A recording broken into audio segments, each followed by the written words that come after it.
2, 1. David Gensler. Hello. Nice to see ya. Thank you for being on the Ponytail show. It's like, I'm so stoked to have you on because like your career path, what you've built, everything is just kind of blows my mind because like, I think what sets you apart from a lot of people in the industry is your big picture kind of way of seeing things, seeing the machinery of how things, the bigger picture of how things work. And I think your kind of philosophical approach is really interesting in terms of building brand, building spaces online and physical. So for folks who might not know what you're about, let's just start with an intro on you and what you're doing right now. Then we'll circle back from there. Thank you for that. And thank you for having me on. I'm a designer. That's how I see myself. Everything I do is just design. I came up in design, first in photography, and then I went to art center in California, and then that introduced me to graphics and advertising and everything else. And then I focused in industrial design, and it was in an era where I was really following guys like Mark Newson, who I saw a lecture on him, and I was just so blown away by his work. And he had said, if you can design a toothbrush, you can design an airplane, you can design jackets, you can design shoes, you can design, trash cans or tables. And I was like, yeah, I want to design airplane, toothbrush, table, jackets. Like, yeah. Yeah. And so that kind of like planted the seed that we could do anything. And then the career started back in Philadelphia, actually in Los Angeles, at some amazing ad agencies. In the heyday, like my first internship was at Chiat Day, and it was just this iconic universe of this creative machine. And so I went from making imagery and telling stories with photography to industrial design and understanding how to engineer things and kind of create them from scratch, to back to kind of telling big stories and advertising. And then I moved to Philadelphia, and eventually went to business school there. And because I saw it as design, I kept going into meetings, and this, when you're young and you just don't know what you shouldn't do or what you can't do. Yeah. Or you don't know when you're biting off too much. And I just wanted to eat everything. I thought nothing could stop me. And I wanted to create worlds, entire universes. And so I kept realizing, kind of like when you're a designer and you realize that you need another tool, that not understanding business was like another whole drawer in the toolbox. Yeah. That wasn't there. And then eventually I went back to school for economics, which, very different than business, was even more of the realization that there was tools missing. There were things missing. So it was this, but it's all just design. I mean, there's been strategist on the business card, because I end up, for the most part, I design for myself. I design for myself because I don't want a client, or I don't like a client say like critiquing the design. So I'll just design myself.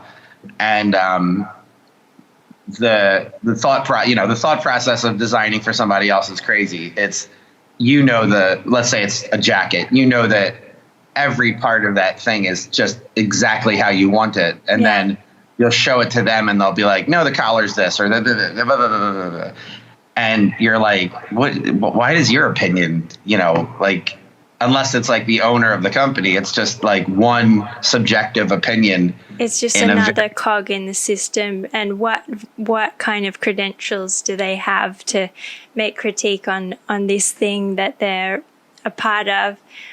I have a question. The first thing that you do, though, is you look at, because it's fashion, you look at what they're wearing.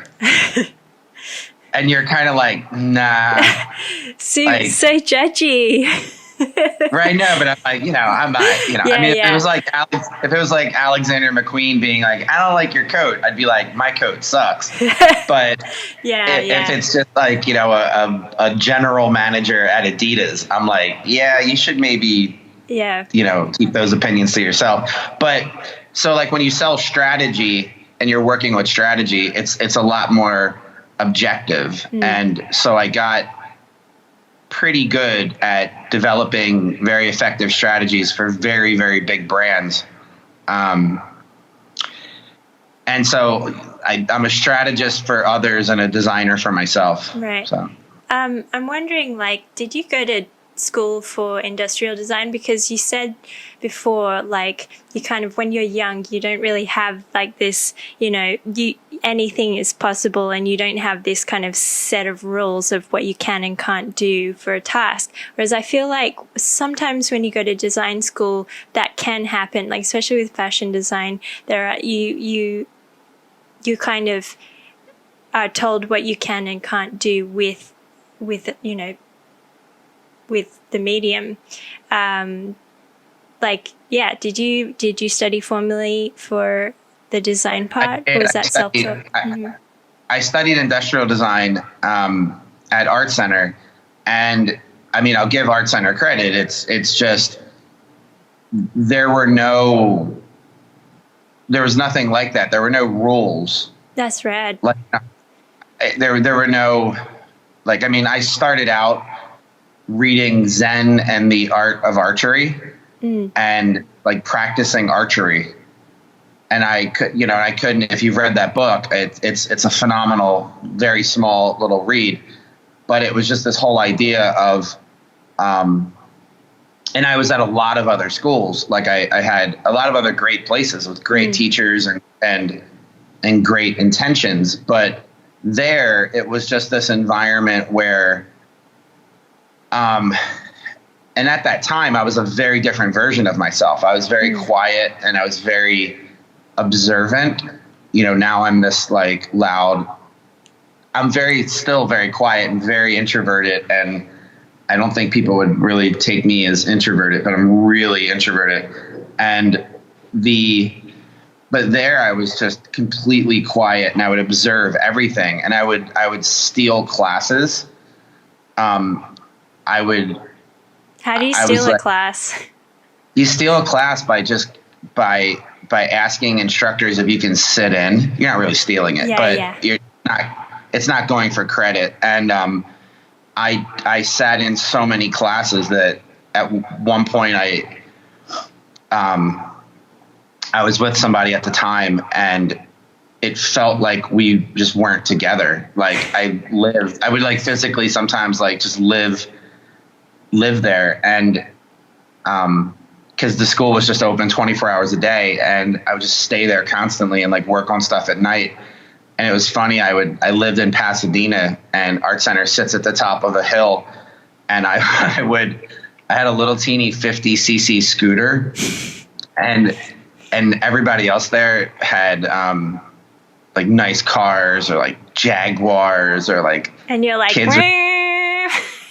I would and like go up this hill on a scooter, and they're fun though. Scooters are really fun, especially when you go through the forest. This was just a really, really big hill, that like a really huge, long hill going to the school. And this scooter was just not meant to go up this hill. But I didn't have any money, so there was no other way to, and I can't remember if there was buses there, but I don't remember. And I just think I used to time it where I would try to get there so early that like nobody would see me going up the hill on the scooter. And yeah, but no, it just gave me this this confidence that you can do. I mean, it was more like listening to a Mark Newson speech, a lecture on just we can do anything. Like you kind of got this sense that, and especially during that time in the 90s, it was like there were design superheroes. Oh, there were the Philippe Starks and Mark Newson and Karim Rashid and all of these like just superstars of design. And the second that I fell in love with fashion was when I actually saw Mark Newson begin doing fashion stuff. And when he first started doing the very early collaboration with G-Star, I was blown away by it because for me, he was such a rock star. And then I really got into Puma doing these collaborations. I'm smiling. I'll explain why in a second. I really got into Puma doing the collaborations with Mahara and Mahara, my buddy. Yeah.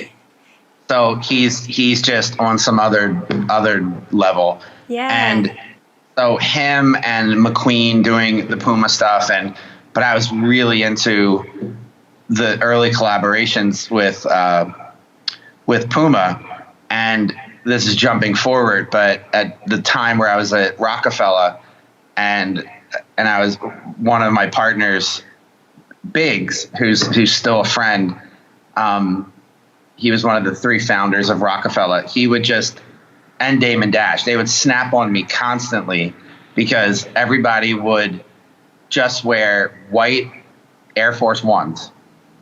Like at that time, if you didn't wear a pair of white Air Force Ones, they better be black Air Force Ones. Like that were the option. So boring. A white one, I guess you could wear a Jordan. I don't even remember those. It was an Air Force One or like a white Dunk, and that's all you got. And I would wear these like, I remember Biggs one time in a car was like, why are you wearing, it was Biggs, I think it was Biggs or Damon Dash. If it was Damon, he probably would have yelled it at me.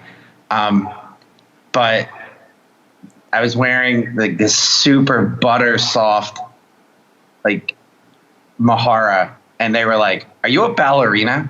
Why are you wearing ballerina shoes? And I was like, okay, I admit they're a little ballerina-like, but they're really comfortable. And I was explaining his heel cup on the outsole and just the design of this shoe and like what went into it and like how bold it was for, I think it was Tony Bertone and that was leading, I think, the collaborations, and Barney Waters, who's at I think K-Swiss now. He's the president of K-Swiss.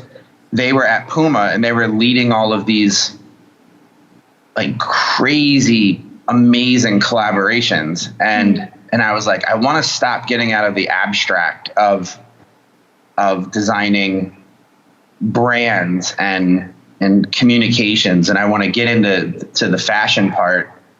And you know, I'm a industrial design rock star. I can design toothbrushes and airplanes.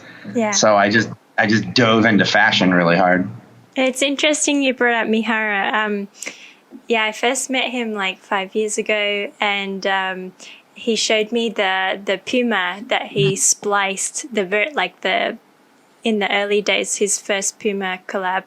And what he did when he spliced like two different shoes together, like it's just playful. It's just silly. Like I love it. And I think it's beautifully witty and taking fashion kind of lightly and having this sense of humor. Like now he's working with my buddy Nigel Caborn. They've been making the like their big fat sneaker for a few seasons now, and like the two of them are, I think, when you see the two of them together, they're like two peas in a pod. They're just like little kids in grown-up bodies, and like this idea of playing seems like a real, like when you read beautiful literature, when you see beautiful art, when you see great design, there's always this lightness about it that sometimes I feel like people get too serious about life. So yeah, that's really nice that you brought that up. I think that when people, I mean, I feel the same way. Like if people get really serious about fashion and like footwear, it's so you need to find meaning for your life. Yeah, it's interesting. I love Nigel's stuff. Like I've always been a huge fan, even before he became so internet mainstream. You know, like when he was very. Do you think he's internet mainstream? Tell me about that.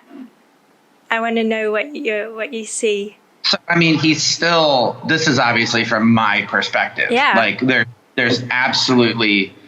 If you went to the average person in, especially America, they're going to have no idea. No idea. But in terms of us in the industry, he's out there and he's getting more love. I think the Element collaboration was amazing because it allowed. Like I'm in a startup, like I can't afford like a $3,000, K-Born coat. It made it accessible. And then they made it accessible, and they made it. They exposed it to an entire new generation of younger people that could do that. Same with my friend Jeff Griffin, who Hi Jeff, if you're listening. Hi Jeff. And I was amazed. Like I just loved like his love, and I've loved his stuff for so long.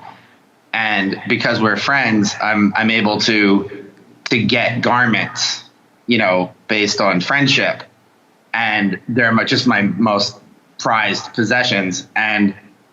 Otherwise, I would just, I'd be able to look at photos of them until I sell my startup for billions of dollars, and then I could, I could fly over Loveland and buy all of the coats. But that Element collaboration is really amazing, to be able to take that level of fashion and make it more accessible. But to Nigel's thing, to the Nigel question, it's not mainstream. It's just, I think people like to reshare his stuff because he's got such a happy smile.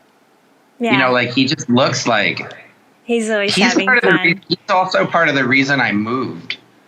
Yeah, like right. he's definitely part of like one of the, if you put like 20 Post-its on a wall, I'm like look at this guy like running around the world, like, and he's always his like big shoes with his big backpack, and he looks like my grandpa, and he looks like a much more fashionable version of what I remember my grandfather being, and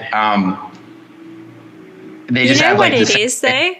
You know what it is? So it's seeing someone who absolutely loves what he does.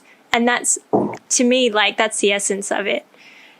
That's what you see when you see his photos. That's it, in a nutshell. And that's where I realized that I needed to make this personal, huge change where it was just, and I don't want to criticize New York too much, but I think that it kind of goes without saying that it should be criticized right now from a political standpoint and many other standpoints. But I guess I was stuck in the notion that I had to be some place for it to all happen and not understand that, I built the world's largest creative collective and the first virtual agency with my company, the KDU.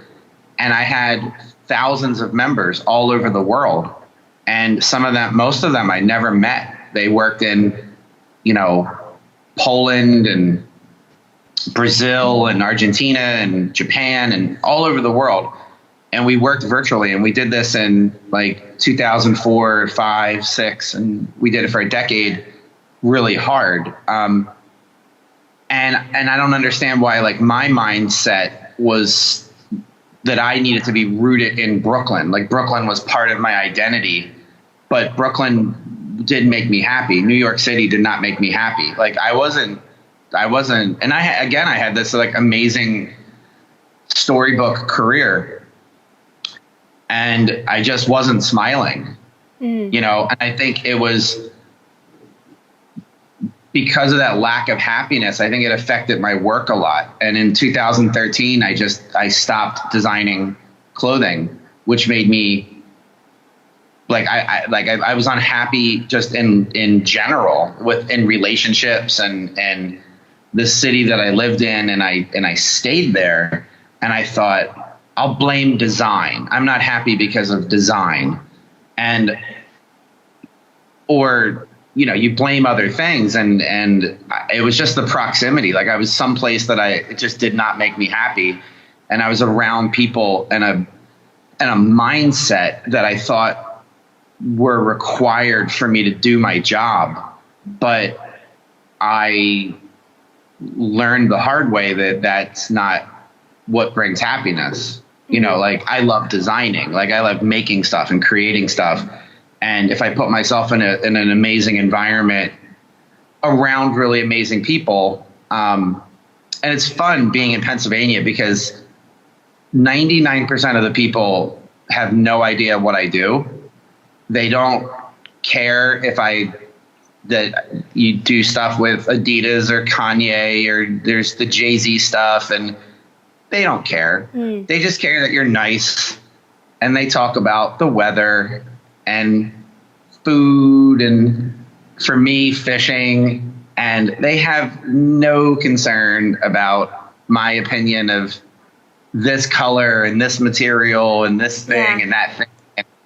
And so it's really refreshing. The balance between the two worlds creates happiness. So I think, like a lot of people right now, especially like because of this whole situation that the world finds themselves in, a lot of people are having identity crises right now. And a lot of people are looking to find work that gives them meaning, gives their life meaning. And for me, that's more about like asking yourself why you do something, going back one step further and asking like, why do you like this? Why are you doing this? Like, just asking why all the time. And that's what I thought was really interesting about Vanish Today is the framework that you frame your Hey Vanish. The framework that you've kind of made around Vanish Today, culture, is it culture, future, nature? Or I've got the order wrong. Nature, culture, future? Or I can swap them. Nature, culture, future. Okay, yeah. Nature, culture, future. They're kind of putting like physical frameworks around, asking yourself why you're doing something. Why does this give me meaning? So like tell people out there what Vanish Today, how did that start? And like, what is it about? What is Nature, Culture, Future?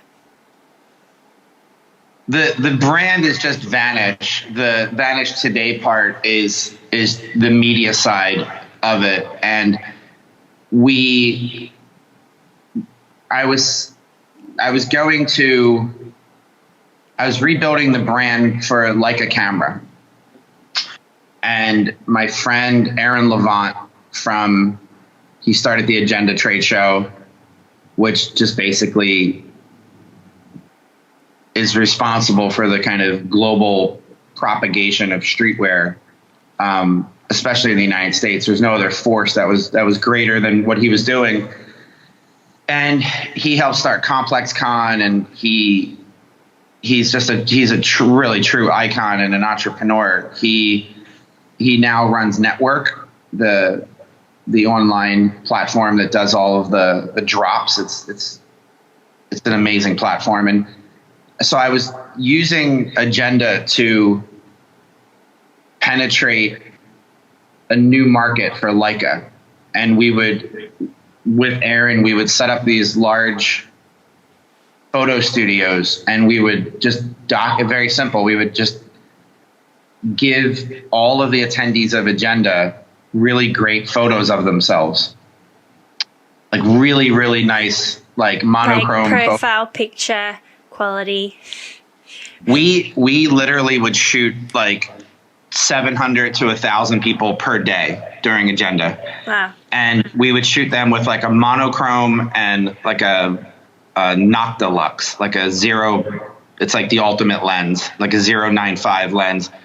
And they're gorgeous pictures. Like, and everybody was like changing out their LinkedIn photos or changing out their like immediately requesting. And we would have like, I'm not going to like, there's a lot of celebrities there, and there's a lot of like entertainers, big fashion icons and heads of companies. And people would come up to us, and we would tell them that we would get them the photos like a week later. And people would come up and be like, I really like my photo. Like, is there any way I can get my photo now? And I told my team, I was like, whatever you do, don't give them the photos. Yeah. And you have this like skateboard icon or like music icon, like nudging you for your photos. And then you're like, oh, okay. Like, that guy was my childhood like icon. Like, I'm going to break my own rules. But we were like through a conversation with like Aaron and I, and he introduced me to Benji Wagner, who started Polar. Mm-hmm. And I was also consulting for Adidas, and kind of in the last phase of like consulting them with Futurecraft. And I had done my job with Leica, and it was done. Like my job was to rebuild the brand and the strategy for how they went from at the 100-year anniversary, almost bankruptcy, to now where they are. And I realized like, well, I'm not going to move to Germany and like become a camera executive. So like you have to start thinking, what do you do next? And I had kind of temporarily closed the KDU, and I had shut the collective, my brand SVSV. I had shut that down, and I was just full-time working partnered with Leica. And I thought, I just like, all your friends like, what do you want to do? And I was like, I just want to go fishing. And it was a joke. They were like, what do you want to do? And I was like, just fish. They're like, what do you think about fishing? Yeah. Like, no one knew. Nobody knew like that I was just like a closeted angler. And they would sit there and think like, you're some kind of like streetwear, because of the hip hop background. Everybody can't like not ask those questions. But like, all I would think about is fishing. Like, I was consulting for Hennessy for like all of those Hennessy bottles and like all of these like youth culture kind of penetration products for Hennessy. I developed them myself. Like, that sounds pretty epic in one sentence. Youth culture penetration products. Is that like I've never worked in a corporate job in my life. Is that like something you'd say like at a meeting just on a Wednesday afternoon? If you sat in, now I can't speak for any other division other than like LVMH corporate strategy meetings for, let's say, Hennessy. But yeah, it's the way that it's described. Youth culture penetration products. Just as ridiculous as that, but yeah. it's I had a meeting recently where I had to explain to the head of that company the term drop, and their whole market is to go after the kind of the hype beast kid, not kid, take that back because it's alcohol, so they're not targeting kids, but the youth, the young male especially, that's into that supreme sneaker culture and hip hop and that energy. And we developed that. Like I got cause and I got Brian to agree to do the first collaboration, and then Shepherd Ferry, and then Futura. And we had even done like major collaborative tests before that. And I had myself personally designed the flask cover, and the flask cover for Hennessy was to match the bottles to the popular colors of like Nikes and Adidas at the time, so that you would accessorize your flask with the shoes that you were wearing or the hat that you were wearing, and kind of like give you kind of a mid outfit kind of color hit. And I'm explaining to the president, I think he's the president of North American Hennessy, like what a drop was. And I just thought to myself, like, why am I here again? Like, why? Why am I explaining to people that like they're not creating for this culture. It's just something they have to do for their corporate job.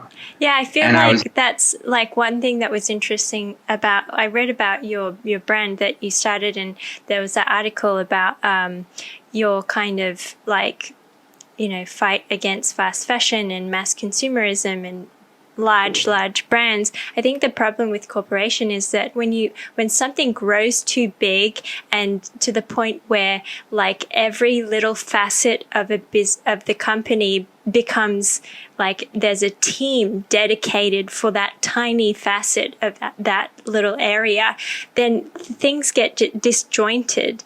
And like on that kind of scale, I think that is part of the problem with corporation. That's kind of what got me interested in your brand as well. Tell me about fishing and your shift to nature, going from this kind of city corporate world back into nature and vanish. It's back to Leica. Like I was traveling a lot, and I was so honored to be able to like have the responsibility, especially at the 100-year anniversary of that brand. And I had a very good, close relationship with the chairman, this Dr. Kaufman. And it was such a traditional company, and it took so much work to convince these people to, like, let's just say your hair's on fire, right? Like your microphone set your hair on fire, and there's a cup of water sitting next to you. Yeah. And I said, well, Lauren, I think that the solution is to possibly take the burning headphones off and to then pour the glass of water, burning flames. Jesus. And then maybe stop, drop, and roll just to be safe. And the Germans would literally, while their hair was burning, would look at you and say, but is this the water that should be used? Because I was planning on drinking this water later. And you're like, or you could just continue to burn to death. And I was sitting in these meetings, and I was just like, I'm going to give myself a little honk. Leica was literally not discussed. And of all of the brand transformations and projects that I've ever touched, that one was just a hand grenade of success. It was just this overwhelming acceptance into the markets that I placed Leica into. and it really worked. And I was just like, oh my God, I cannot believe I'm doing this. Like, why do I care about a German camera company that I don't own? Like, I don't own this. Like, it was really fun. Like if I knew you at the time, I'd be like, well, we have to get her a Leica, and we've got to get this person and this creator and this designer. Like, they need Leicas. Good God, what else are they shooting with? A Canon? That's ungodly. And so it was fun, like, empowering like creative friends. Mm. But it was just, I was like, God, I'm in the same situation again. So the Hennessy part of this wasn't to like name drop Hennessy. It was, you're flying all over the world doing these amazing projects for Hennessy. And I was sitting with Kevin Ma from Hypebeast, and who at the time hated to travel. And I had to basically like creatively manipulate him to get on a plane to come to France to sit and have like lunch with Cause at the Hennessy Chateau Mansion in Cognac, France. And we're all sitting around a table.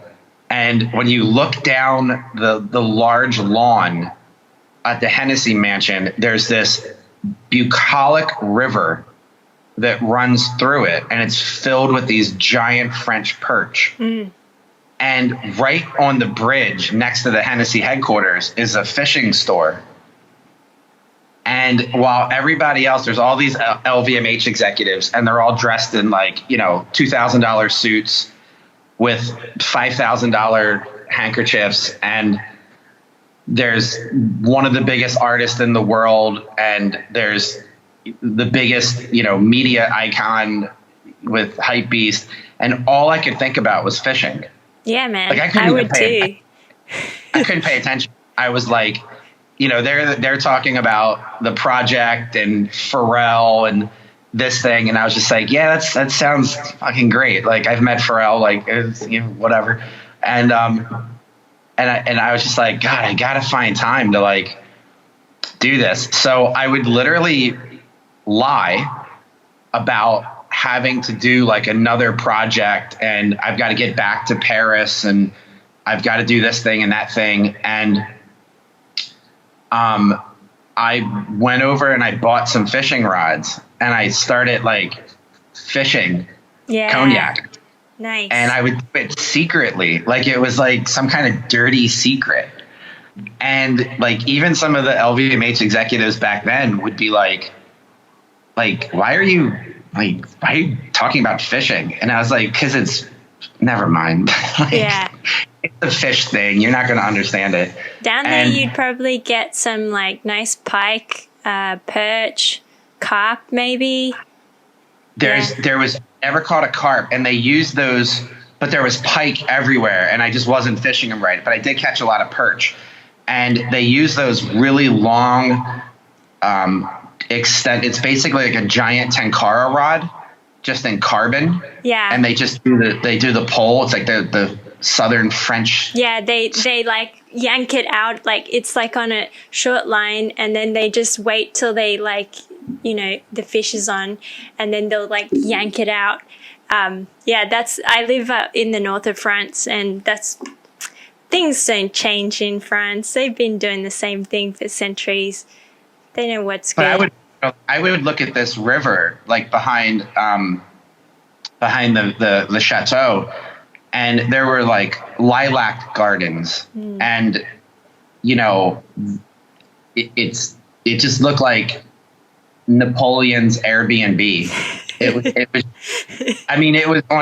you're sitting there and you're like, the whole world was like obsessed with this Hennessy stuff we were doing, and I hid. It has to still be there. There's no way they found it. I hid fishing poles at the Hennessy Chateau, like, because I wasn't taking them back and forth. So there's this like abandoned part of where the family used to live at the chateau, and we had access to it. Like, we could just had free reign. You could go anywhere. So I would hide. I had 2 fishing poles, and I hid them at the Hennessy mansion. And I told like some of the Hennessy guys, and they were like, "No, you didn't." And I'm like, "Oh my God, I hid fishing poles. Like, you should fire me right now. I'm terrible." And but those are the moments. And the same thing happened at Leica, where I just kept sitting in these boardrooms, and I was like, "This is like not where I want to be." Like, you're doing what everybody thinks is some amazing dream job, and you hate it. And it's because you drive past like beautiful mountains and beautiful wilderness on your way to another board meeting. And to basically raise other people's children is how I was looking at it. They're not my brands. Like, you know, it's you do all of this work, and then they'll take credit for it. You're not even really mentioned. You know, like Adidas invented Futurecraft. Yeah, sure. Yeah. And so you're doing that constantly, and and I just thought, you know, I was just looking at Aaron and talking to my new friend Benji, and I was like, I gotta do this. Like, I can't do this anymore. So I just started Vanish as like an Instagram. I thought to myself, I wish there was a hype beast for outdoor. That's just where the thought came from. And I had presented that to like Benji and presented that to Aaron, and they were like, yeah, there should be. But with better writing. Hype beast, but with better writing. I love Kevin, so I can't comment. Yeah, I'm just putting my own opinion out there on the internet. Hype beast, anyone who works for Hype beast, please take pride in writing. Literature is a beautiful thing, and writing is so important. Full stop. Anyway, it is. Kevin basically is a physicist that invented gravity. Like, Hypebeast is just so large that it's such a machine that I'm positive that he has very strong opinions on like the quality of the journalism. It's just they're so large and they're producing so much. Well, we saw that happen with Monocle magazine as well. Monocle used, decades ago, it used to be, quality writing. Now it's just this machine, pushing out same shit, different day kind of thing. Yeah. But so I started with that. Like, I personally want that. And at the time I was buying Go Out magazines from Japan. Go Out's so fun. It became my favorite magazine, and I remember showing it to the people at Leica and like the marketing people and then Dr. Kaufman, the owner.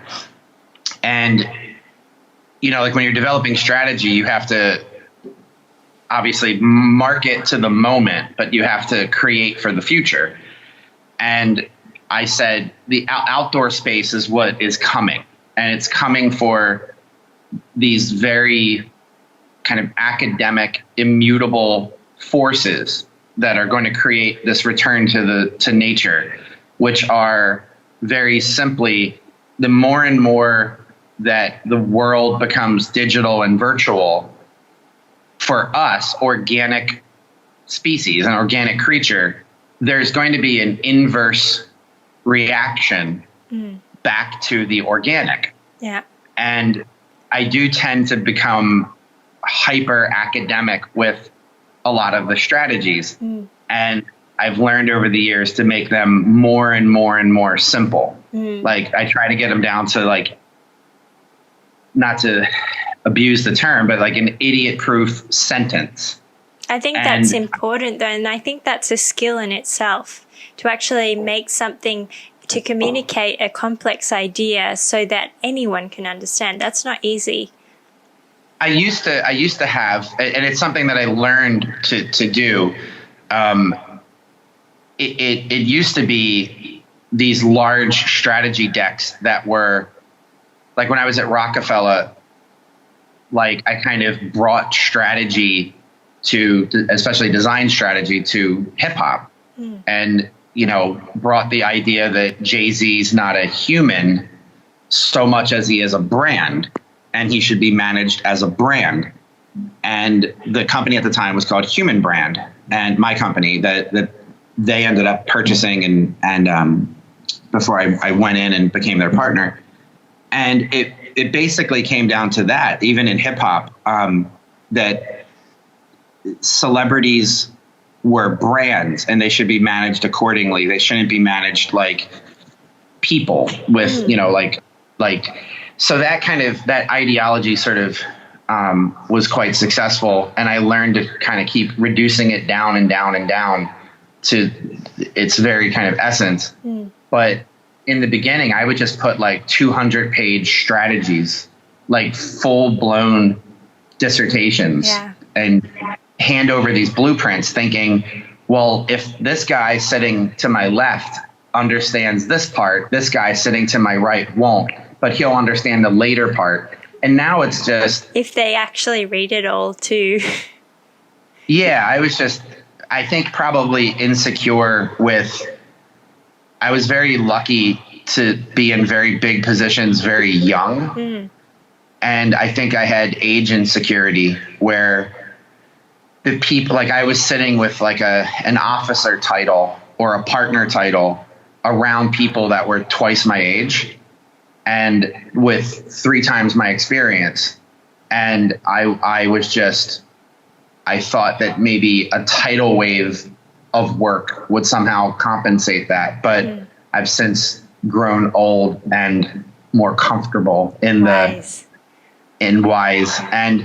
But so it's just back to, I'm not like trying to avoid, it was just to your question, it was just a long journey that got me to, once I realized like, wow, I mean, even the negative neurological effects of what we're doing right now, there's like a radiation element to what we're doing right now.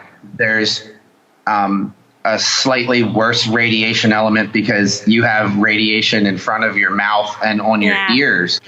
And I'm getting fried right now. But we do it so much that we actually are doing this. And so I was looking at like Japanese tree bathing, and I was dating. What's that? Joe, Japanese tree bathing is this. So trees are these amazingly powerful things, right? So they have just the way that the amount of power that they through this osmotic effect, through osmosis, they drain the moisture from the soil, and that energy and that movement of moving moisture and the way that they communicate. There's a great book called The Secret of Trees, and then many books on forest bathing. And so there's these principles, they're very Japanese rooted in like Japanese executives. I'm not sure if they do it anymore, but like in the 80s and 90s, they would be like mandated to spend like 20 minutes to an hour a day immersed in a forest, or in a corporate sense, they would be immersed in like, engineered rooms that were filled with trees and nature, because the energy that emits from that creates more of a positive cellular equilibrium for us. Yeah, right. We come from nature. We don't come from an Elon Musk factory. Yeah, right.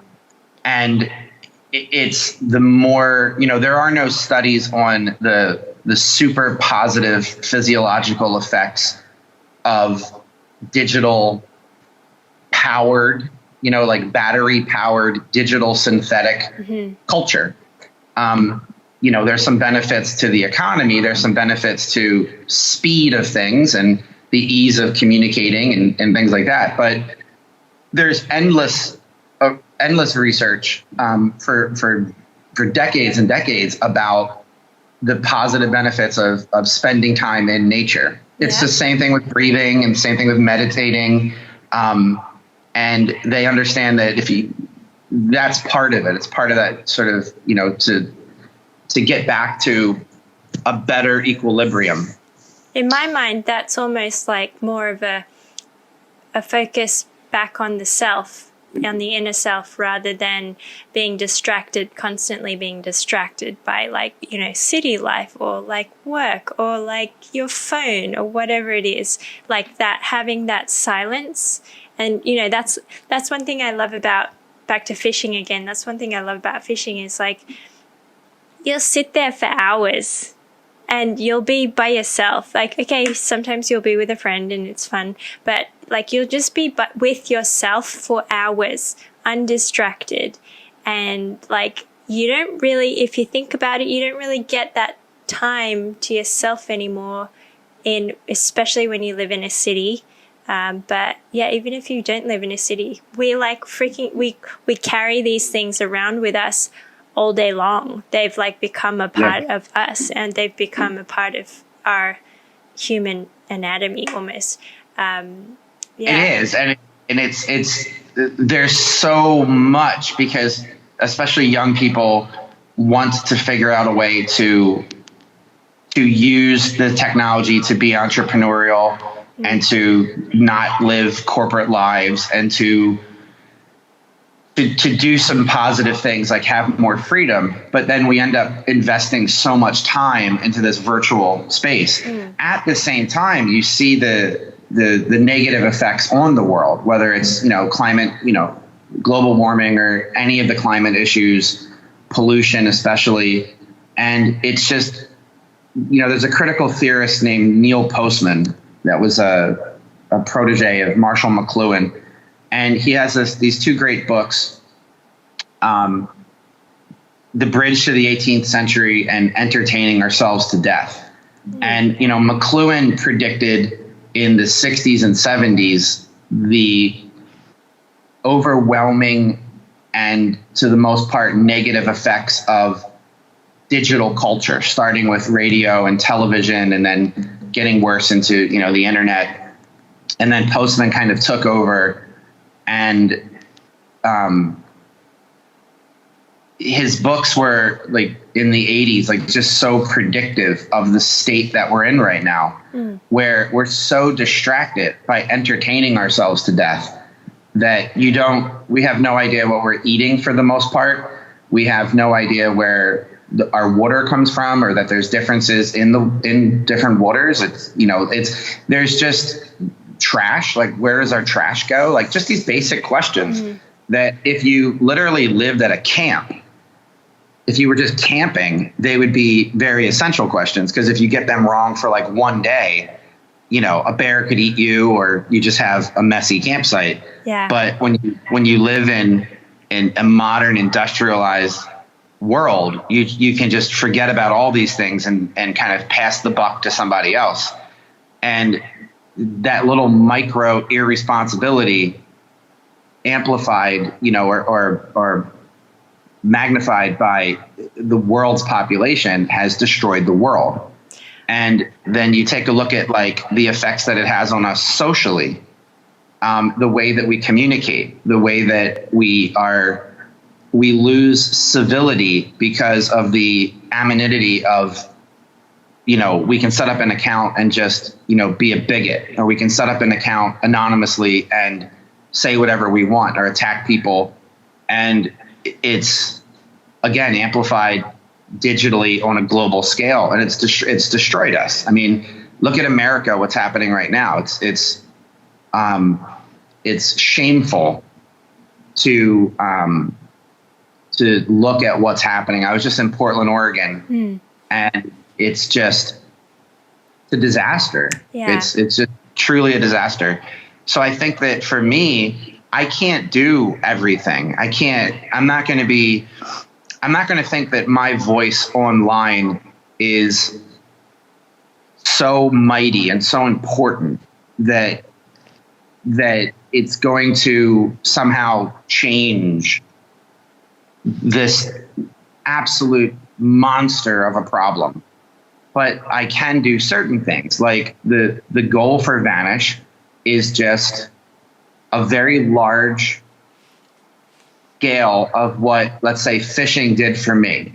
Fishing, like getting back to fishing, was my like daily, one, move out of the city, two, engage nature. To engage nature, I'm either going to go hiking a lot or learn mountain climbing, which I'm not going to do, or mow grass, or go fishing. So it's my like sweet spot. It's my natural kind of comfortable place. And I would go out and I would go fishing and I would engage nature every day. And then a month would go by and I realized that I was generally happier. My stress levels were down. I was sleeping better. I was less of an ass to work with. Like I was far less demanding. Like little teeny things that would bother me this time last year in Brooklyn don't matter to me now, because I keep having this kind of, nature has this gravity that's pulling me back to that happy place. So I think if this platform has a purpose of using every single strategy and trick that I've learned over the years to build brands and accelerate brands, for commercial purposes, to sell more cameras, to sell more shoes.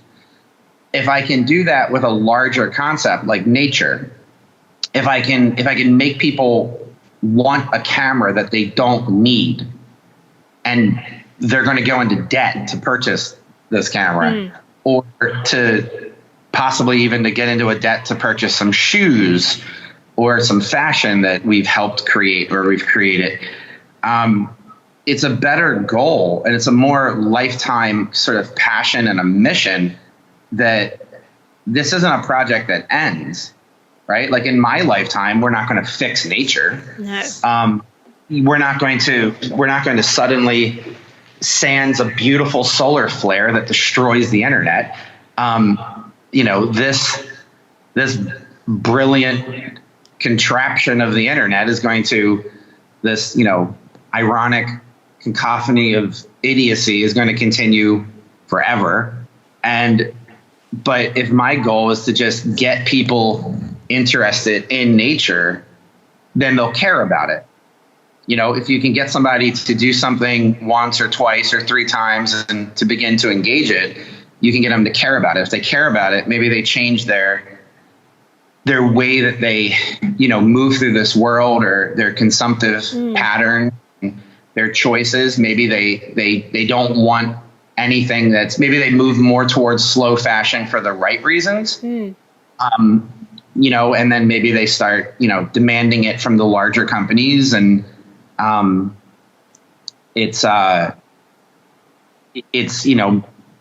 but you need to use, like, part of the SVSV ideology that was the first part of Futurecraft was that it was like a tagline, but that was our mantra, that like consumption is salvation. Like you can't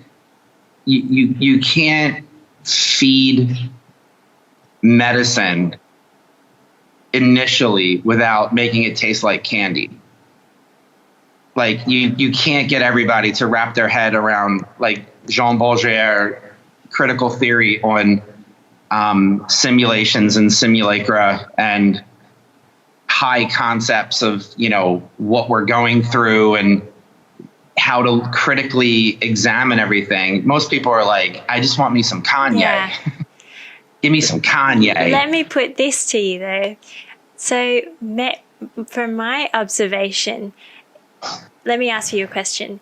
Do you think it's possible that the problem is not technology itself, but in effect, the economy and this idea of productivity, like exponential growth, and it is in fact the economic system that has driven our technologies and our activities and our culture to become so non-stop, so, ever consuming, ever working, ever, producing.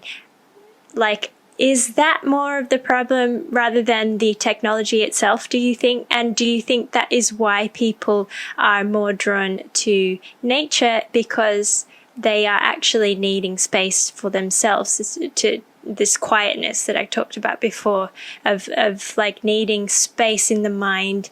Like, we saw that with the lockdown, people have suddenly had time to themselves. Like, for the first time, we were snowballing our productivity. It was just becoming too overwhelming. We suddenly pause, and people for the first time have time to appreciate themselves, have time to appreciate being outdoors, so many small things that people have suddenly, not beforehand, not been allowed the time to be able to think about these things. Yeah, no, I mean, that's it in a nutshell. It's time. It's, for me, it's the happiness in life is where you invest your time. Like, I've never disrespected any of or not disrespected, but like disregarded the work for the Leicas and Adidas and the Jay-Z's and the, all these big brands and stuff. It's just, I'm proud of that work, but like, it's not where, when I look back, I don't remember the time that I spent there as the highlight moments of my life. The time with my daughter is number one. The time with bass and trout is a close number two. Not close at all. My daughter's number one by far. But eventually, when my daughter, who will most likely, she's a very good fisherman. She's pretty nice. Good. The more time that she spends, with me, I'm sure that those two happy places will kind of come together more and more. It's just what, economics is the last thing that I kind of delved into. And it's interesting. I think that it comes down to choice, how you choose to live your life. You could choose to live where you live, and I'm sure it's far less stressful and cheaper to live there than it is to do this in Shoreditch in the middle of London, or to do this in the middle of Tokyo, or the middle of, maybe the Ponytail Journal from London would be even more popular, and like, oh my God, like, you're doing it, like, you're walking through the streets and look over there, there's the there's this guy and this girl, like, but we don't need to do that anymore. Like, we can work remotely, you can design remotely, you can now sell to you can sell directly, which just makes more sense anyway. The idea of, like, taking it back to fashion, like, I was just on a call. I had announced that I'm going to relaunch the KDU, the collective part of the business. And like 8 hours later, a very large global footwear company contacted me to lecture them as part of a trend thing. And I got on, and it was a part of a series of people. And all of these people were on there pandering to this brand, basically to have consideration to be hired. And I just came on and was like, yeah, all of that's bullshit. Like, the reason that you're not the number one or number two brand is because you keep trying to figure out how to predict the future and create massive collections 18 months in the future. Like, do you have Siri on your phone or Google? like, hey, Google, hey, Siri, why is this idea bad? Like, Google will tell you. Siri's will go to Bing and figure it out. Like, it's, scale is such a problem. Like, economic scale is such a problem. Like, that we think, especially because of the internet and comparative, lifestyles, like I look at Nigel's thing, and maybe my life isn't as happy because I don't travel as much. Like, I think that was a good comparative thing because it got me to get up off my ass and move. I would look at Jeff Griffin in Loveland, and I think I'm going to say that Jeff was the number one reason I moved. Yeah, right. His farm is epic. It looks epic. That ought to put a slight smile on his his always his surly kind of stoicness. But he was definitely like, him and his lovely wife were like, I just kept seeing these photos, and I consider his work like just on my top 3 favorites of all time. And especially because of the way that he did it and where he did it and where he does it and how he lives his life. And looking at it and just being like, God, this is the way to do it. Like, imagine if we just all did it like that. Like, if we all had a low carbon footprint farm in the rural parts of the English coastline. Like, this weekend I have a treehouse on like 25 acres, and I jokingly internally call it like Loveland East, or Loveland West, we're going west, and I need a couple more decades to invest in this space to it just has a little teeny treehouse on it and a nice pond, and it's kind of a space that I created originally for my daughter, and then it became like a retreat for me to go and think and be in nature and work. And you realize that again, it's what you said, it's the simplicity of our relationship with time is what it is. And time is very contextually at a DNA level also rooted with where you're at. Yeah. Like, it's New York time, London time, Tokyo time is different than mountain treehouse time. Yeah. And on the river fishing time, and spending time with your daughter time, and important things. Yeah. And those basic things, which are just part of the human experience, like when you wake up every day and you are just running around New York City and you're stuck in traffic and you're angry at that cab driver, and why does the Uber smell the way that it does? And why is oh my God, the Uber guy's talking on the phone, and oh my God, like, I got to grab a bite to eat, but I don't have time. So I'm just going to grab this shitty piece of pizza and I'm going to get on the subway, and it's crowded and hot and filthy. And it's like, it'll never end until the pandemic ended it, and then people had that time, and then the Black Lives Matter movement with what's going on politically in our country as well. I think also it's that perfect storm of, again, it's time. People were sitting and thinking. If that would have happened, imagine if the George Floyd thing, which was just ethically horrible to watch that. It was ridiculous that's a police officer, and it's not even. The most ridiculous part is not even what happened to that poor man. It's the fact that it just happens so much. Yeah. And it's just, and then the crazy part for me is that it continues to happen. Could you imagine being a cop now, knowing that not only are you going to be arrested and most likely killed in prison, that your family, your children, like, you're destroying everything around you. like you're decreasing the value of your neighbors' homes.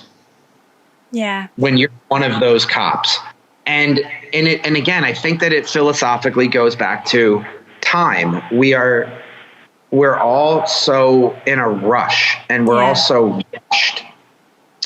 And there's these little teeny, like, I think I have like 6,500 books in the library, and like in my personal library, and I've read, 3 of them or 4 of them. I'm kidding.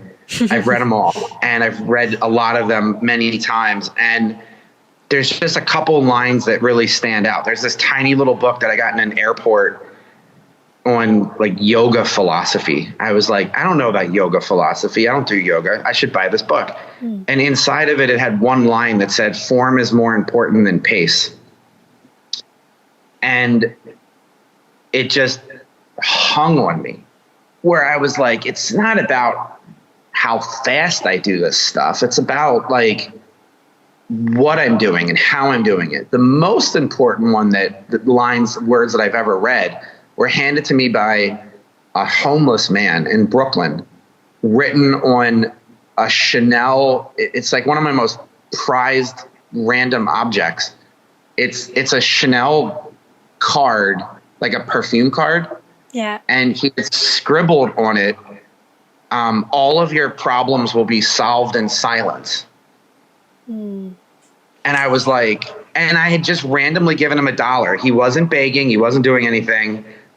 He wasn't like trying to, get money from me. He didn't have any like funny signs. He wasn't harassing me. He was just sitting on the street, and I walked up to him and like gave him $1, and he handed me this Chanel card, and I was like, huh? Like, are you like a Chanel, like, are you part of like some sort of Chanel marketing campaign? But he handed me this thing, and it's just epically powerful, where it's like, when you're just running and gunning and like, I want to be the biggest, and I want to be the best, and I want to be, I spent that time in hip hop, I want it to be bigger, and I want it to be like, even from a strategy standpoint, it's like, oh, you have strategies? Let's talk about mine. Like, oh, you create culture? Let's compare resumes.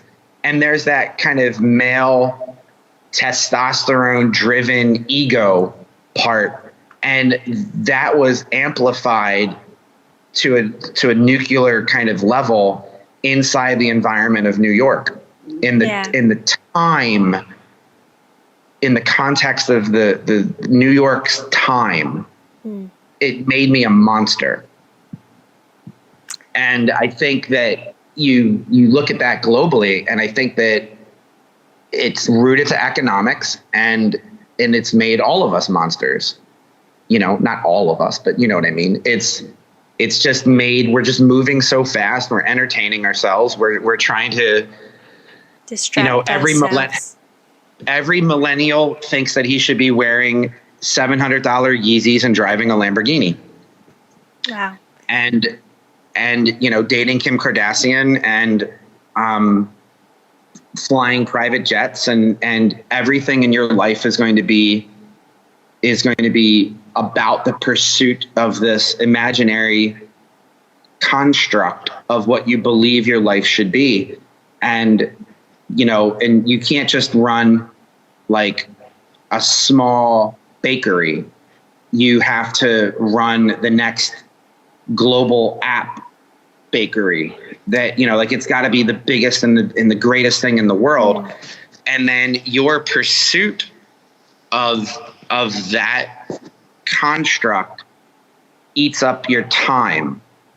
And well, can I also add another part to that, because it has to do with economics, is actually today it's become so hard for people to actually run small to medium businesses, because they're, the way that our economy works is that, in many countries, these small businesses struggle to survive because, the race is pitted against them to start with. So, it's all part of that big story.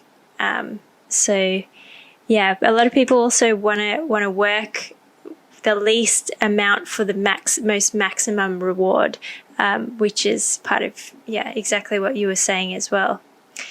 It's like the thing that I love the most now about what is happening, especially with the kind of hype beast generation, is the fact that, like, you know, like some good things can happen if all of us kind of recognize them together unilaterally, and like we would all recognize a positive trend, the kind of creators and the people behind the industry, so to speak, and pushed. And instead of it just being like always economically driven, that you realize that if there's another greater good that's taking place. Like right now, techwear is probably the hottest kind of trend in men's fashion. And it's from Virgil doing kind of techwear things and Kanye doing techwear things to, you know, from a very different angle, Nigel and Jeff and all these people creating this whole sort of techwear energy that's really rooted in nature. And people will tend to get this stuff, and maybe city kids start to look elsewhere, like they find Vanish, or they find other really great like Instagram walls like Hiking Patrol. I like that one. There's another one called Organic Lab.zip.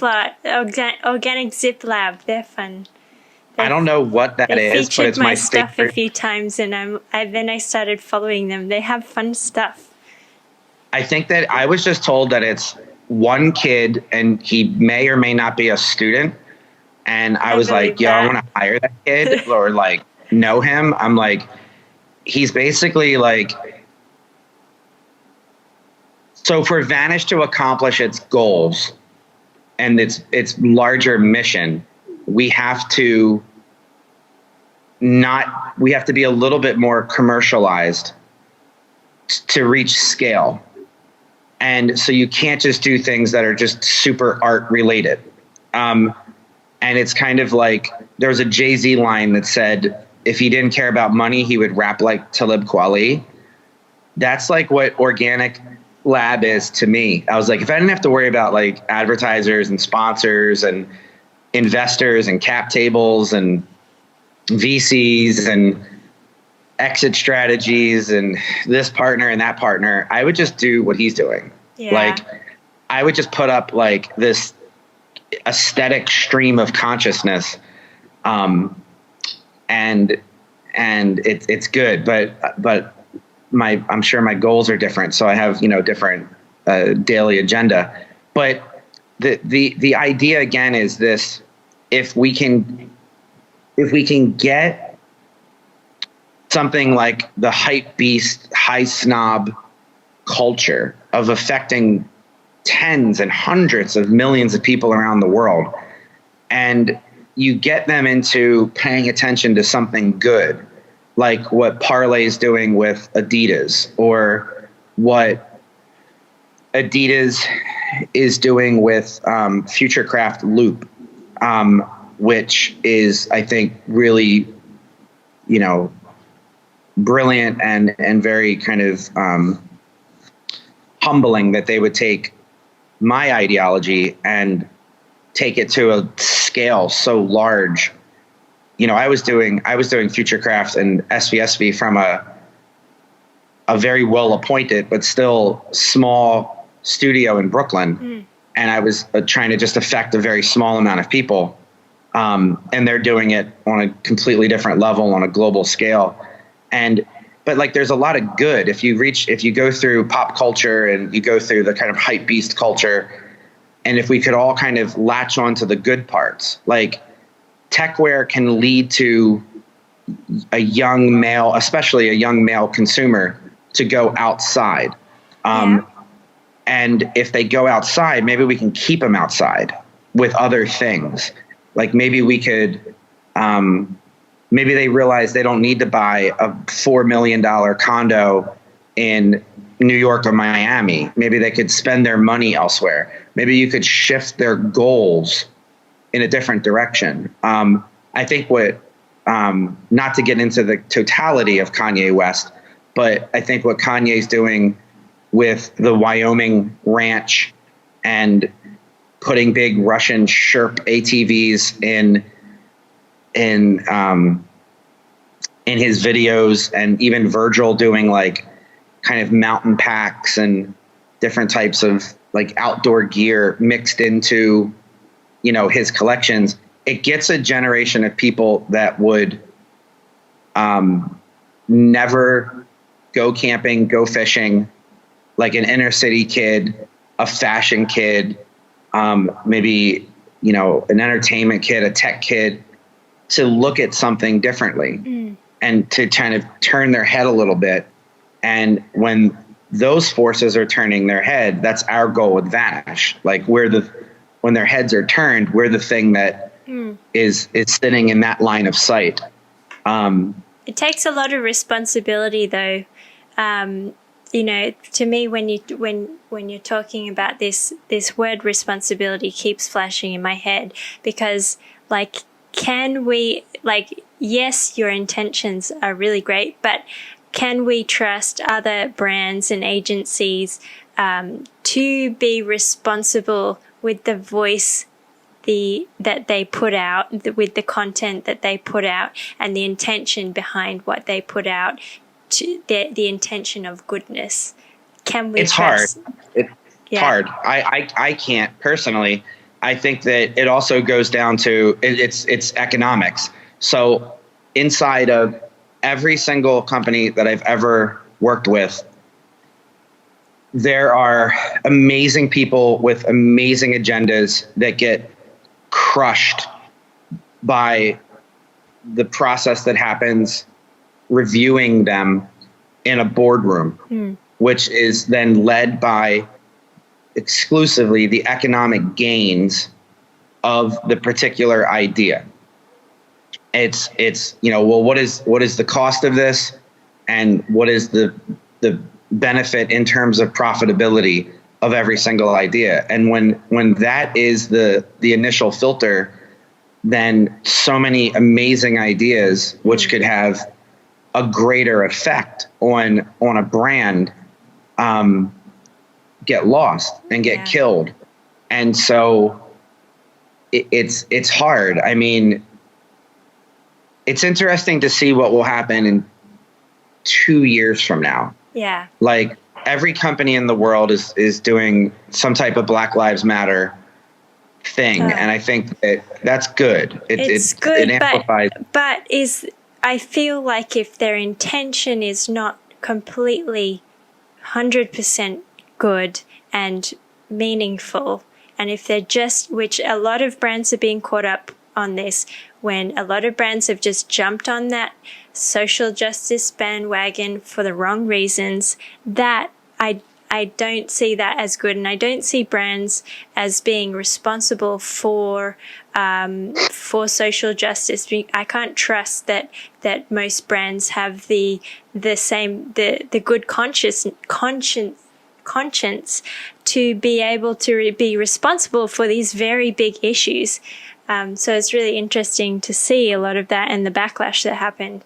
When a lot of brands kind of blackwashed their messaging. It's going to be interesting to see, not now and not in a year, because of all the political things that are happening, especially in the United States with the next election. Obviously when Kanye wins, what kind of president he'll be. When Kanye wins. But seriously, in America, like anything can happen. Yeah. We'd probably be, look, to think that Kanye couldn't be president and that Donald Trump is president is, if we had this conversation 2 years before Donald Trump was elected. I was like, well, when President Trump, you would laugh too, and everybody would laugh. And now Donald Trump is our president. Yeah. It is the land of freedoms. It's the land of freedoms. It's freedoms are the most rights, and freedoms are, I think, America's pride and joy, and you know, that says a lot for the culture that it has developed for itself. It's interesting. It's going to be like, if you take even Adidas, one of the most interesting things that no one has brought up is that this company, when Black Lives Matter first happened, or not Black Lives Matter, because that's the organization, but the response to George Floyd, when the movement kind of locked in and sort of went hard, and all of the employees of Adidas rose up and said, well, now's the time that we're going to ride this wave, and we're going to speak out. And we're going to talk about these things that take place that are not good. And then all of this kind of inside information came out about, I'm not going to talk on the press that happened, but all of the kind of, accusations that were tossed around and the realities of that company.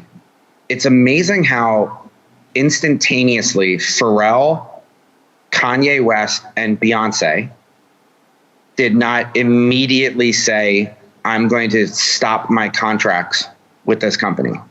I'm going to, and again, it's economics, right? Like if they really believed what was being said and they cared about it, how they could not come out and say, I'm going to pause my Ivy Park contract or my Yeezy contract until I have verified proof that change has occurred. Yeah. But do you think that they would ever economically risk the massive amounts of... They have enough money as it is, don't you think? Right, they have enough money. They should use that. They don't have to walk away from them, but they could say, I'm not going to work with you anymore until I'm completely comfortable. Yeah. Like, for instance, when there was all the press that Beyonce was upset about the lack of diversity at Reebok, but Reebok is owned by Adidas, and the supervisory board of Adidas oversees both creatively and economically Reebok. Right. So it's basically like saying, I'm not going to eat at this restaurant because the chef is a racist, but I'm going to go to his other restaurant because there's more black waiters. Yeah, yeah. But nobody would dare say this out loud as she signs an enormous contract and puts out all of this promotion and energy, which raised the brand of Adidas. And the same thing with Kanye. Like, if he's so hyper political about this movement and about how much he cares, then how could you not suspend your contract? Actions speak louder than words. Yeah. Because at no point in time is he going to say, listen, stop paying me until the black and brown members of your company give me the thumbs up. Then I'll re-engage. But nope. Yeah. Nope. Goes back to responsibility. Yeah.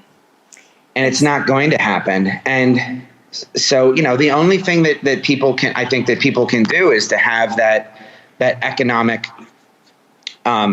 concern. Like, I took another part of why I left New York, not just being secretly jealous every time that I would look at, not jealous, but envious. Every time I would look at Nigel smiling or Chris Burkhardt flying around the world. I would talk to Chris and he'll be like, okay, we can't do the meeting for the next 3 weeks because this is my travel schedule. And you look at his travel schedule and you're like, oh my God, like it is like his daily routine is like my life's bucket list of like, I want to go there. I want to go there. Like, how come I haven't been there? Like, it's, he lives this amazing life. And so there was a lot of that, like looking at Jeff and like, I want to raise pigs and, I would eventually not eat them, but I very much respect how Jeff, lives his life. And that was a big part of it. Another really big part of it was 100% economics. And it was not the economics of New York being expensive. It was, I went through, and I have to be very careful how this is all worded. I went through a situation involving the courts of New York for non-criminal reasons. And I felt for the first time corruption, like overwhelming corruption, and the suppression of my freedoms and my rights. And you go online to other people experiencing similar situations, and their solution was to complain. And they would spend their lifetimes complaining about something that happened, like they would engage a court for a situation that engages like 70% of people that marry each other. And I'm just trying to pick my words. And so I experienced it, and I experienced this like overwhelming bias of a system against me as a man and a father. And so I stepped back. It took me years, and I stepped back and I looked at the problem, and I said to myself, well, one of the ways that I can have control over this is I can move myself and I can move my business away from this corruption, meaning I'm not going to build a potentially billion-dollar empire and contribute to the tax base of a city that I've experienced its corruption firsthand.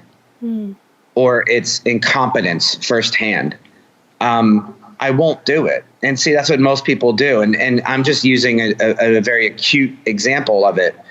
But the choices that we make are everything. The choices that we make lead obviously to our freedom, and to the freedom and the world and the freedom of others, and the health of our planet, the health of ourselves. But we don't talk about that. We talk about popular things that would make us sound really fundable or less controversial, unless our product is controversy. And I got to the point where I was like, look, it's as simple as this. If you want to rule me, if you want to like suppress my rights and like take away like freedoms of speech and all other types of things, I'm not going to spend $1 in New York City contributing to a tax base that on an aggregate level pays your salary. I'm not going to do it. I'm not going to contribute to a tax base that pays police officers to kill people. Absolutely. I'm not. That's you taking responsibility. I'm not going to go into your city and pay a toll. I'm going to quietly, this is the first time that I've talked about it, ever. I'm going to quietly boycott you with whether I'm rich or poor, with every penny decision that I can make. Every dollar, every penny. I'm going to not give it to you. I'm going to not contribute to an economy that does not support me, and that does not support, that funds police that kill people on camera. like, I don't believe that my particular voice and my protest is going to, get new change in motion. But if people started talking about like for instance, if you really hated Portland, Oregon, like what they're doing, you could temporarily just relocate. Absolutely. And if you did it in mass, it would just cripple their economic base, so that they would be like, oh man, like the people have spoken. Yeah. Not by electing a new official that they believe is going to suddenly be the messiah of change, but you can say, like, for me, I build large businesses. That's consumer power, really. What you're talking about. I don't have I have no problem saying this. It's not my ego. It's the function of my job. My decisions for corporations affect billions of dollars. And I can choose where that energy is placed. And for me, it's not going to be placed in New York. It's not going to be ever given to the state or the city of New York until those things that I believe are corrupt are gone. And if they're not gone, which is the job of others, it's not my job. If they're not gone, then I will give them to Berks County, Pennsylvania, and I will build a tech empire and a fashion empire and a media empire here. And I'll build it virtually. And I'll contribute to small microeconomics of take a look at the workforce with Google and Twitter and Facebook, where they are not, and for instance, Nike. This is really awesome. So we're talking to Nike Team 6, which is for me right now kind of like my little obsession. I don't know who they are. It's like a mystery. I just learned that there's not 6 of them. There's like 17. Like, I want every single thing that they create from a designer standpoint. I think it's just bananas. The ISPA thing is just like so interesting to me. And so I was just out in Oregon and we drove past the Nike headquarters and I hit up Nike Team 6 and I was like, I have a request. And the person comes back to me and they're like, sure. And I'm sure they thought it was like a pair of shoes or like, can I get that inflatable jacket or whatever? And I was like, I would like to fish Lake Nike. And they were like, huh? What? And I was like, do any of you fish? I was like, does anybody fish on the team? I was like, does Mark Parker fish? Does like Tinker fish? Does anyone fish? Like, yo, Nike, if anybody sees this, let's go fishing. But like that, and they basically said, like, you can't go to the headquarters. You're not like, no, it's quarantine. You can't go to the headquarters. Everybody's working remotely. So think about that. Like, they were probably 100% giving me permission to fish their corporate lake. But the entire company on the largest fashion empire in the world is just working remotely from home. And it's not like they're not putting out amazing products that are like, to me, like, whoa, like, what is that shoe? What is it doing? Like, what is that? Like the space hippie. I was like, oh my God, like that's so cool. It's all made of trash and it's, it looks like I want to wear it. And they're working from home. I mean, so all you have to do is just, the pandemic forced us to re-examine how we work, but it should also force us to re-examine how and where we spend our money. Absolutely. Totally. Because it's the power that we have. Yeah, that's exactly why I actually started this podcast, was to kind of like, pull down the curtain that hides the behind the scenes of the fashion industry to the public, and to show the public the diversity of how different fashion businesses might be different sizes, and how their money affects everything that happens in the world, that, more than you know it. But that, I'm going to have to leave us at here because we're out of time right now. That was a really awesome, high note to finish on. Thank you so much, David. Thank you. For those who want to check out Vanish, how do they look it up? Our website is vanish.today. Instagram is vanish.today. We have Vanish Overland, which is focused on cars and trucks and fun things that drive across the planet. And then there's a lot of other channels launching soon. We've got Vanish Angling, Vanish Home, Vanish Footwear. We're going to focus exclusively on outdoor footwear, and just more and more content. But Vanish Today is currently where we're at. Awesome. Well, thanks so much, David. Thank you. Hopefully see you around the bend. Bye, everybody. Yeah, I want to come to France and fish. Yeah, please do.